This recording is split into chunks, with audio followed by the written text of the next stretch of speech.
si loo dhowro isla markaana bulshada loo baro habka xil la iskaga saaro ka shaqaynta ilaalinta xuquuqul insaanka.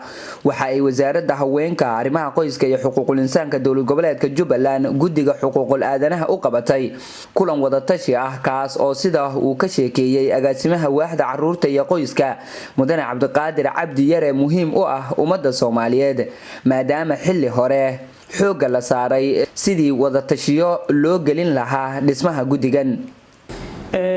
ujeedka ugu weyn waxa way inaan helno barnaamij ay hormuud ka tahay dawladda oo lagu xaqiijiyo xuquuqda dadka.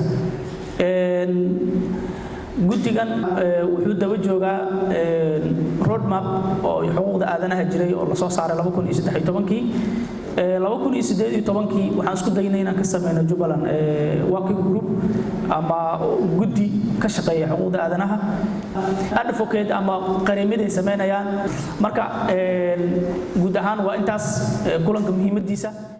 marka laga ambaqaado dadaalada kala duwan ee wasaaradda haweenka arrimaha qoyska iyo xuquuqul insaanka dowlad goboleedka Jubbaland u gashay arrimahan waxa ay rajo wanaagsan wasiir Qamar Deeq Khaliif ka muujisay howlahan soconaya iyadoona guddiga kula dardaarantay in la xoojiyo waxayna intaasi ku dartay in bini'aadamka la karaameeyay loona baahan yahay in la ilaaliyo xuquuqdiisa.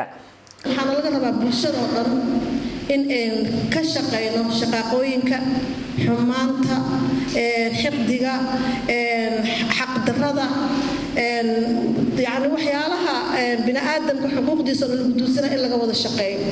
sidaa daraadeed baan maanta iskugu nimaadnay in aan ka wada hadalno oo aan la naqaasho laga doodo sidii bal arrimahaas wax looga qaban lahaa iyo waxyaalaha xunxun oo hadda barkan ummadda Soomaaliyeed ay aqoon jirno hadda nagu soo kordhay.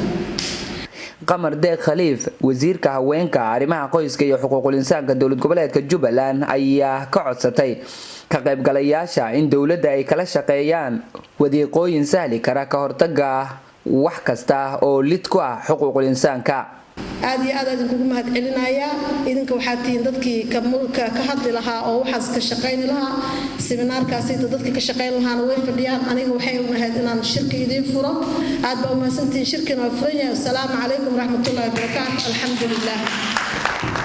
inkastoo dalka Soomaaliya ay ka dhaceen xadgudubyo u badan gabood fallo iyo shaqaaqooyin haddana guud ahaan waxa ay dawladda gaar ahaan Jubbaland ugu baaqaysaa dadka in la difaaco oo la hirgeliyo isla markaana shacabka Soomaaliyeed ay taageeraan joojinta waxyaalaha xunxun.